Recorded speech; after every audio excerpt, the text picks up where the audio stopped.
Heart Attack in Vinyl. Chapter 2. Smoke and Debris. 6 years later, mornings were calmer, more scheduled. The house felt smaller now, still haunted by stale smoke and pine sol. Ash was awake before the alarm, sitting on the edge of his bed with his feet planted on the cold floor, listening to the house breathe. Pipes sighed behind the walls.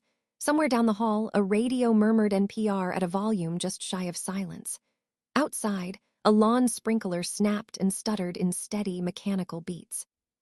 In the corner of his bedroom sat a toy drum, plastic and red, neglected for years. It wasn't pretty, and it wasn't precious the way his piano had been. Just something to replace it, something to occupy his hands. A pair of thin wooden sticks rested across the top, perfectly aligned. Ash dressed quickly, careful not to wrinkle anything. He liked being early. Early meant vacant rooms, unclaimed space, time before noise. At 9, he was still small but no longer unfinished, his body beginning to catch up with his limbs. His hair, still that same jet black, fell into his face no matter how often it was cut. He pushed it aside without thinking. In the bathroom mirror, he studied his reflection the way he studied everything else, quietly, without judgment. His blue eyes were older now, more aware, resting above a narrow mouth that opened only when needed. A soft purple rain t-shirt hugged his frame, the graphic pale from years of wash and wear. He brushed his teeth, jumped into his shoes, and slipped out. In the kitchen, the woman stood at the counter, ready for work. The radio stayed low, voices, traffic, weather, no music. She glanced over as he reached for the door. "Have a good day, Ash," she said. "You too," he answered and meant it. Once at school, Ash found himself staring at the bulletin board in the main hallway, enthralled. A new flyer hung there, taped crookedly, edges curling. It had bright colors and clean lines with stylish fonts that made it feel important and futuristic. 4th grade band. Sign up today. Room 27. Ash leaned in, reading it twice, then a third time. For a moment the world felt wider. He stood there, backpack hanging from one shoulder, eyes fixed on the room number. Students moved behind him, voices overlapping, sneakers scuffing, but he barely noticed. Ash grabbed the flyer and followed the hallway, counting doors. When he reached the room, he paused and listened. There was no audible sound, but he knocked anyway. "Come in," a voice called. The band room was smaller than he imagined. One narrow window near the ceiling let in a thin strip of morning light. The air carried a faint sourness, old polish and spit, something unmistakably human. Chairs were stacked along the walls, and instrument cases lay open on tables, their dark interiors padded and waiting. Music stands leaned together like old men grown tired of being alone. Ash stepped inside and hesitated, not because of the room, but because of the sound moving through it. It was gentle and intentional. A saxophone breathing more than playing, its notes hovering, unafraid of silence, leaving space where it mattered most. Beneath it, a deep voice crooned, smooth and unforced, intimate in a way that made the room feel more inviting. The melody carried a patience Ash could understand, unrushed and deliberate. It felt older than the building itself, calm and assured, like it knew nothing important needed to rush. Behind a cluttered desk stood the band teacher. He was tall and narrow, his cardigan hanging loose over a rumpled button-down, olive khakis. Brown shoes worn soft at the heels. Round wire-frame glasses sat low on his nose, John Lennon style, hopeful more than effective. He smelled faintly of aftershave and ink, the scent settled as though it belonged to the room as much as the man. "How can I help you?" the band teacher asked, smiling. "I saw the flyer," Ash said. The man nodded, already reaching for a clipboard. "Ah, yes, band sign-ups." "What's your name?" "Yes, sir, I'm Ash." "Good to meet you. I'm Mr. Simon, nice shirt." He flipped a page. "A couple of things first. You'll need this permission slip signed by your parents, and they'll have to cover the cost of the instrument. The school can help a little, but not much." Ash nodded, his grip tightening just slightly on the strap of his backpack. He pictured the house. The closed doors, the precise volume of everything. The way noise became something to manage instead of enjoy. Money, too, never scarce enough to talk about, never plentiful enough to forget. "What instrument were you thinking?" the teacher asked. Ash didn't answer right away. In the corner of the room, partially hidden behind folded chairs, sat a drum set. Chrome stands, tight, clean heads. It was real, much bigger than the toy in his bedroom, built for older hands. "Drums, please," Ash said a little too quickly. Mr. Simon followed his gaze and chuckled. "Ha, drums always know who they want." Ash's hands curled as if holding imaginary drumsticks. Mr. Simon slid him a page from the clipboard. "Take this home, have your folks sign it. Bring it back. Any questions?" Mr. Simon asked, matter-of-factly. Ash paused, thinking. His eyes scanned the room, seeking inspiration only his ears could find. "What are we listening to?" He lifted a finger. Mr. Simon smiled, caught slightly off guard, as though no one had ever thought to ask. "That," he said, a note of pride in his voice, "is My One and Only Love by John Coltrane and Johnny Hartman." He studied Ash for a moment, eyebrows lifting. "Do you like it?" Ash nodded once. "Yes, sir." Mr. Simon turned to the black radio on his messy desk, its dual cassette decks tired from time and attention. "Here," he said, ejecting the tape. "You can have it. I've got extra copies." He handed it to Ash without hesitation. Ash took it with both hands. "Thank you." "My pleasure, Ash. Hope to see you soon." Ash stepped back into the hallway, the noise closing in all at once. Lockers slammed as the bell rang, abrupt and final. The cassette tape and the permission slip pressed together in his denim pocket, one warm with possibility, the other heavy with uncertainty. He knew his foster parents would probably say no. But he held on to hope anyway. That evening at home, hope transformed into action. Ash waited until after he had washed the dishes and the television was off. The house had settled into its evening quiet, the kind that felt earned after chores. He stood near the counter, permission slip folded neatly. "There's a band class," he said, "at school." He held the paper out. The woman read it once, then set it flat on the counter. Her husband skimmed it, frowned, and read it again. "No, I'm sorry," she said, not sharply, just firmly. "You know about my headaches. And instruments aren't free," her husband added. Ash nodded. "I can play only at school," he said. "Or outside, and I can use my allowance to pay for it." Neither of them answered right away. "No, sir," her husband said at last, unmoving. Ash folded the paper again, gently. He slid it into his backpack like it belonged there.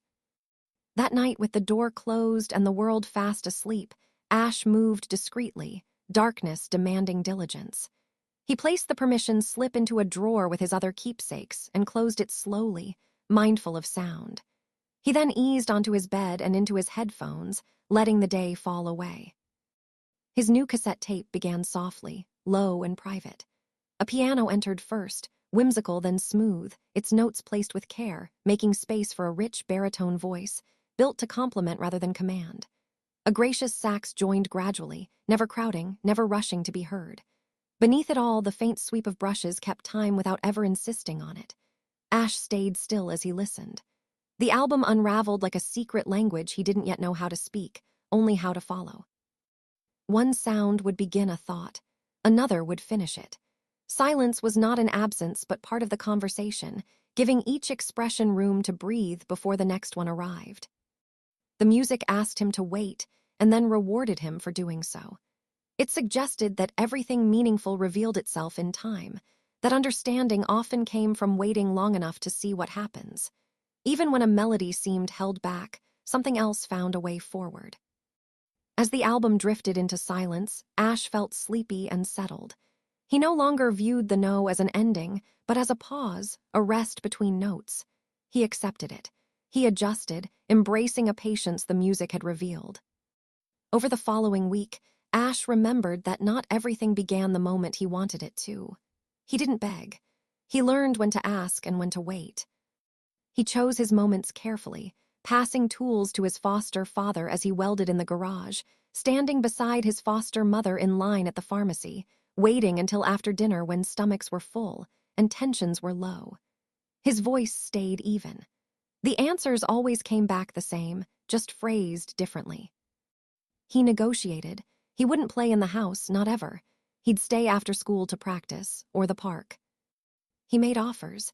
He'd mow the lawn all summer and wash the car every weekend. He only needed one snare and 2 drumsticks. One morning, standing barefoot in the kitchen with his backpack half-zipped, a word slipped. "Mom," he said, "I promise I can keep it quiet." The word came without effort, without pause, as if it belonged there. She stalled, not startled, just still, touched. Ash didn't notice. He was already tying his shoes. After that, the no softened. It bent. It didn't disappear, but it changed. A few nights later, they checked on him before bed. He was already asleep, bundled deep in his blue Scooby-Doo sleeping bag. A magazine lay open beside him, pages resting against the bed, the cover spread wide. Modern Drummer. It was slightly ripped with the corners bent. A fierce musician stared out from the page, sticks raised mid-motion. Ash's fingers rested along the spine. They stood there, longer than they meant to. The next morning, his mom cleared her throat, waiting near the stove. "Hey, Ash, where's that permission slip?" He froze, then ran. He returned with the paper, folded and flat, offering it with both hands. She signed it. Ash hugged her tightly. His mom welcomed it with a warm tenderness, holding him longer than usual. The very next Saturday morning, all 3 of them boarded the subway into the city. Ash sat wedged between his parents, his feet barely touching the floor. The car rattled and swayed through dim tunnels layered with years of graffiti and grime, obscenities shouting where fresh paint once whispered. They surfaced near West 48th Street, in the heart of Music Row. Instrument shops and record stores crowded the block, offering a surplus of sound steeped in tradition. Songs flowed from open doors. Notes poured through cracked windows. The atmosphere felt dynamic, dense with melody, mayhem, and momentum. Manny's music pulsed at the center of it all. Inside was a cathedral of sound. It was loud. Feedback humming, notes colliding, microphones being tested. Noise so thick it felt tangible. Every inch of wall space was claimed. Photographs layered and overlapping, guitars hanging between and above, amplifiers stacked in tall, patient columns. Signatures and strings breathing the same air as messages written to Manny and Henry, the shepherds of something sacred. Everywhere you looked, the wall of fame peered back, historic and legendary, impossible to ignore. Ash couldn't tell where one wall ended and another began.